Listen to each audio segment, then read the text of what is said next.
आप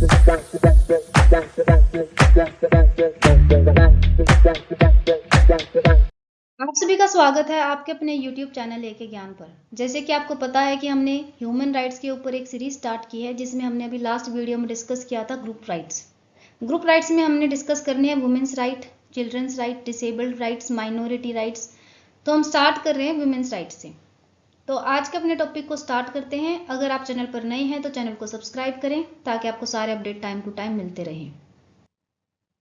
देखिए, हम वुमेन्स राइट की बात तो करते हैं, लेकिन उससे पहले हमें ये पता होना चाहिए कि वुमेन्स के अगेंस्ट कितने क्राइम होते हैं। तो हमने एक लिस्ट तैयार की है जिसके अंदर क्राइम्स के बारे में बताया गया है कि कौन कौन सा क्राइम महिलाओं के अगेंस्ट होता है। जैसे कि female foeticide, child marriage, dowry related violence and bride burning, witch hunting. Witch hunting का मतलब ये है कि बोल देंगे इस महिला के अंदर डायन आती है या फिर भूत प्रेत का साया है, तो उसको जला देते हैं इस वजह से, या फिर उसको मारते हैं, उसे हम बोलते हैं विच हंटिंग। सती प्रथा, sexual slavery and trafficking, rape as a weapon of war, domestic violence, honour killing. Honour killing आज भी बहुत ही कॉमन है पंजाब, हरियाणा, राजस्थान जैसे एरिया में। Now we have list of those crimes which are very common in today's time. First one is rape and sexual assault. Second is human trafficking and forced prostitution. Third one is domestic violence and intimate partner violence. Fourth one is acid attack and harassment. Fifth one is workplace discrimination and harassment. And sixth one is denial of reproductive rights. और ऐसे कौन से अधिकार हैं जिनके लिए महिलाओं ने बहुत लंबे समय से स्ट्रगल किया है कि ये अधिकार हमें मिल जाएं, जैसे right to life and safety, against foeticide, dowry deaths, honour killing. अब अगेंस्ट फोस्टिसाइड का मतलब ये है कि भाई पैदा होने का तो अधिकार दो, गर्भ में ही लड़कियों को मार दिया जाता है। Then right to education, then right to vote and political participation. India ने तो अपनी फर्स्ट प्राइम मिनिस्टर महिला भी देख ली और प्रेसिडेंट भी देख ली। अमेरिका तो एक डेवलप्ड कंट्री है, आज तक वहां का कोई भी प्रेसिडेंट महिला नहीं बनी है। Then right to property and inheritance. हम बोलते हैं कि right to property and inheritance महिलाओं के पास अधिकार है इंडिया के अंदर, बट आप जनरली देखोगे तो महिलाओं के पास कोई प्रॉपर्टी नहीं है और ना ही वो मांगती हैं कि हमें प्रॉपर्टी दी जाए। Then right to work and equal pay, then right to reproductive choice and right to equality before law. Right to equality before law में देखो यहाँ पे लिखा है फेयर ट्रायल। फेयर ट्रायल का मतलब ये है कि पहले के टाइम में ऐसा होता था महिलाओं को सुनते ही नहीं थे, उनके साथ गलत हुआ है तो उन्हीं को मारते थे, उन्हीं को सजा देते थे। जैसे कि आज के टाइम में अगर क्राइम होता है महिलाओं के अगेंस्ट, जैसे कि रेप हुआ, तो आपने बहुत सारी वीडियो देखी होंगी, बहुत सारे लोगों की ये सोच है कि रेप हुआ है तो इसकी वजह से ही हुआ है, तो उसको सुनेंगे ही नहीं। पहले के टाइम में भी ऐसा होता था, उसको सुनते नहीं थे, उनके घर वाले पहले उसको मार ही देते थे, डायरेक्ट पनिशमेंट। फेयर ट्रायल का सिस्टम ही नहीं है। जैसे आज के टाइम में भी मुस्लिम लॉ के अकॉर्डिंग महिलाओं के पास राइट नहीं है, उनके पास जो राइट है वो सेक्युलर लॉ प्रोवाइड करता है। As per the Muslim law, अगर किसी क्राइम को एक आदमी देखता है और एक ही क्राइम को एक महिला देखती है, तो आदमी जो बोलेगा उस चीज पर रिलाई करेंगे, महिला बोलेगी उस चीज को नहीं माना जाएगा। उस चीज को मानने के लिए दो लड़कियां विटनेस होनी चाहिए, अगर एक मैन है तो, अगर दो आदमी है तो चार। तो इस तरीके से there is no fair trial. Internationally किस तरीके से महिलाओं के राइट्स को प्रोटेक्ट किया गया है, किस तरीके से रिकॉग्नाइज किया गया है, तो उसकी लिस्ट है, ये आपको याद होनी चाहिए ईयर वाइज, बिकॉज पेपर में क्वेश्चन आते हैं इससे रिलेटेड।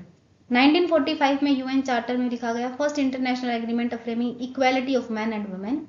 1948 में यूडीएचआर, जो कि फर्स्ट टाइम ह्यूमन राइट्स को रिकॉग्नाइज करता है, that's all human beings are born equal and free and equal. इसमें महिलाओं को भी इंक्लूड किया गया है, सिर्फ मैन को ये अधिकार नहीं है।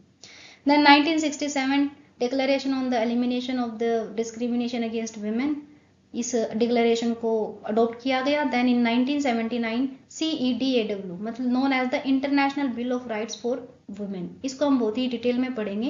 एक्चुअल में ये 1979 में ये जो डिक्लेरेशन आई वो 1967 वाली डिक्लेरेशन को इम्प्लीमेंट करती है, इफेक्ट में लेके आती है। 1995 में बीजिंग कॉन्फ्रेंस हेल्ड की जाती है चाइना के अंदर, और इसमें 12 important areas of concern related to women's वो डिस्कस्ड। अब देखिए की राइट्स ऑफ वुमेन्स कौन से हैं कि महिला को ये अधिकार देने चाहिए। एक तो राइट टू इक्वालिटी, देन आता है right to education, third one is right to work, then right to political participation. देखिए एजुकेशन दे दिया आपने, लेकिन आपने काम करने का अधिकार नहीं दिया, तो उस एजुकेशन का कोई फायदा नहीं है। मोस्टली हमारे इंडिया के अंदर एजुकेशन क्यों देते हैं लड़कियों को, कारण ये है कि अनपढ़ लड़की से आज के टाइम में कोई मैरिज नहीं करेगा। देन आता है right to political participation. Then आता उसके बाद है right to health, right to protection from violence. बहुत वायलेंस होता है इंडिया में भी, और इंडिया के अंदर अंदर नहीं है, ये पूरी दुनिया के अंदर है। आप ये मत मानिए कि महिला के अगेंस्ट वायलेंस सिर्फ इंडिया में होता है, अब दूसरी कोई कंट्री पर्टिकुलरली बहुत ही अच्छे से अपने देश की महिलाओं को रखती है, ऐसा कुछ नहीं है। Then right to property and inheritance, then right to freedom of speech and expression. United Nation charter 1945, इसमें आर्टिकल 1 में लिखा हुआ है, international cooperation in promoting and encouraging respect for human rights and fundamental freedoms for all people without distinction as to the race, sex, language और religion. इसका मतलब ये है कि जितने भी बेसिक ह्यूमन राइट्स हैं हमें हर किसी को प्रोवाइड करने हैं without any discrimination.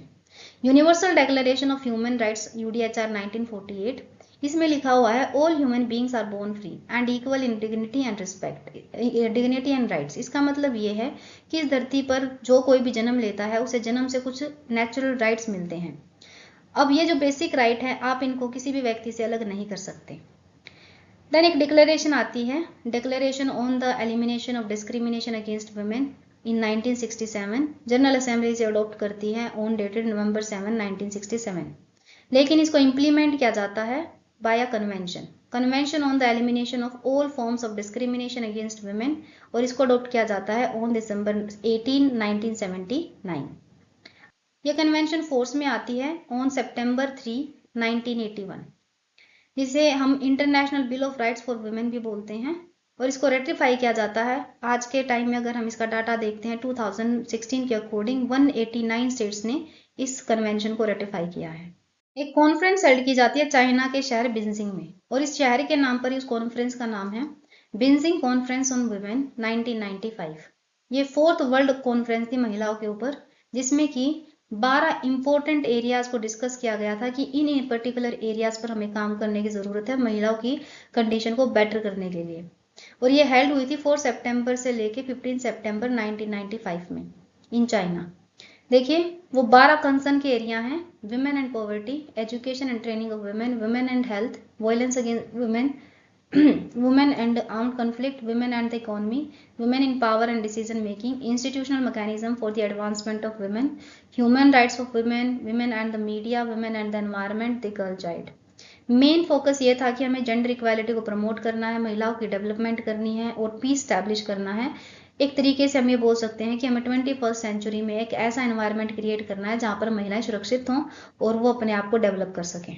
Women's right in India, देखिए जब हम भारत की बात करते हैं तो हिस्टोरिकली इंडिया में कंडीशन महिलाओं की बिल्कुल अच्छी थी, कोई उनके साथ गलत नहीं होता था, लेकिन धीरे धीरे कंडीशन खराब होती चली गई क्योंकि उनके अधिकारों को छीन लिया गया। इसके कई कारण हैं, लेकिन सबसे मेन जो कारण आते हैं वो है इन्विजन। फॉरेन इन्विजन इंडिया के अंदर बहुत ज़्यादा हुए, जिसकी वजह से धीरे धीरे महिलाओं की कंडीशन खराब हो गई। जैसे कि मुस्लिम इन्विजन जब हुआ तो ये जैसे मुगल आए और दिल्ली सल्तनत है, तो आप इनको पढ़ते हैं तो महिलाओं को इतना कोई अधिकार नहीं देते। तो ये जो फॉरेनर थे इन्होंने अपनी महिलाओं को बहुत ही कंट्रोल वे में रखा था और ये अपनी महिलाओं को पर्दे में रखते थे, लेकिन इंडिया में ऐसा नहीं था।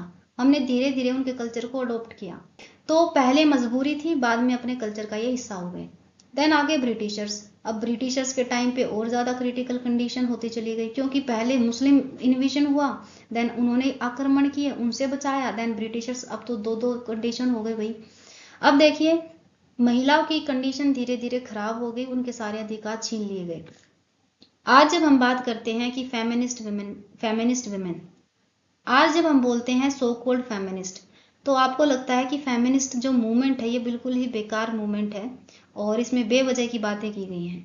लेकिन जो फेमिनिस्ट मूवमेंट है ये चलती है इंडिया से। यूरोप का तो काम है कि हर चीज़ को अपना बता दें, लेकिन ये मूवमेंट इंडिया से चली है। आपने राजा राम मोहन रॉय का नाम सुना होगा। भारत में ऐसे ऐसे पर्सनालिटीज हुई हैं जिन्होंने बताया है कि भारत की संस्कृति के हिसाब से और भारत की सभ्यता के हिसाब से जब हम अपने कल्चर को देखते हैं, वेद पढ़ते हैं, तो महिलाओं को इंडिपेंडेंट बनाने की बात की गई है, महिलाओं को एजुकेटेड बनाने की बात की गई है। तो इंडिया के कल्चर के अकॉर्डिंग तो हमें महिलाओं को इंडिपेंडेंट बनाना है और ऐसा बनाना है जो बहुत ही सख्त महिलाएं बने। लेकिन आज के टाइम में जब हम फेमिनिज्म की बात करते हैं तो लड़के ऑफेंड हो जाते हैं। इसका कारण क्या है कि उन्हें अपने देश का इतिहास ठीक से नहीं पता। दूसरा कारण क्या है कि उन्हें मजबूर और लाचार महिलाएं पसंद हैं ऐसी लड़कियां पसंद हैं जो चुपचाप रहें, जिनको मारा जाए पीटा जाए, लेकिन ये चीज़ नहीं समझ रहे कि देश आज़ाद हुआ है। देश की आज़ादी के बाद हमें सबको एजुकेट करना है। देश का एक साथ डेवलपमेंट तब होगा जब देश का हर सेक्शन पढ़ा लिखा होगा, काम करेगा और इंडिपेंडेंट होगा। इसमें सिर्फ लड़कियों का फायदा नहीं है, लड़कों का भी फायदा है। संविधान के अंदर कुछ आर्टिकल्स हैं जो कि महिलाओं को कुछ राइट्स प्रोवाइड करते हैं, जैसे equality before law, article 15 no discrimination on ground of sex, article 15 clause 3 state is empowered to make special provisions for women and children, 16 equal opportunity in public employment, 21 right to life and personal liberty, article 23 clause 1 prohibition of human trafficking and force labour, article 39 clause A. ये बताना कि कौन से इसमें fundamental rights है, कौन से directive principle of state policy में, और कौन से फंडामेंटल ड्यूटीज के अंदर आते हैं। तो मेरे को कमेंट बॉक्स में ये चीज़ आप लोग बताना। The state shall direct its policy towards securing that man and women equally have the right to an adequate means of livelihood, article 39 clause D equal pay for equal work for both man and women, article 42 the state shall make provisions for securing just and humane condition of work and for maternity relief। इनमें से mostly मैंने आपको constitution की जो videos डाली हैं उनमें मैंने कराए हैं। Article 51 A sub clause E, it is the duty of the every citizen to renounce practice derogatory to the dignity of women. अभी हमारे पास 4 और आर्टिकल हैं। इन आर्टिकल्स के अकॉर्डिंग महिलाओं को रिप्रेजेंटेशन का अधिकार है इन पंचायत एंड म्यूनिसिपैलिटीज। देखिए आर्टिकल 243 डी सब close 3, not less than 1/3 of the total number of seats to be filled by direct elections in every panchayat shall be reserved for women। Then उसके बाद next सब close में बात की गई है 1/3 of the offices of the chairperson in panchayat at all levels shall be reserved for women। Then आता है म्यूनिसिपैलिटीज का clause 243T clause 3, 1/3 of the seats in every municipality shall be reserved for women। And then chairman के लिए बोला गया 1/3 of the offices of chairpersons of the municipalities shall be reserved for women। अपने देश के अंदर कुछ इंपॉर्टेंट एक्ट्स भी बनाए गए हैं for the protection of women, like the Hindu succession act, then protection of women from the domestic violence act, sexual harassment of women at work place act 2013, maternity benefit act 1961 and it was amended again in 2017। तो आज की अपनी video को यहीं पर and करते हैं। अगर आपको वीडियो अच्छा लगा हो तो चैनल को सब्सक्राइब करें, वीडियो को लाइक और शेयर करें।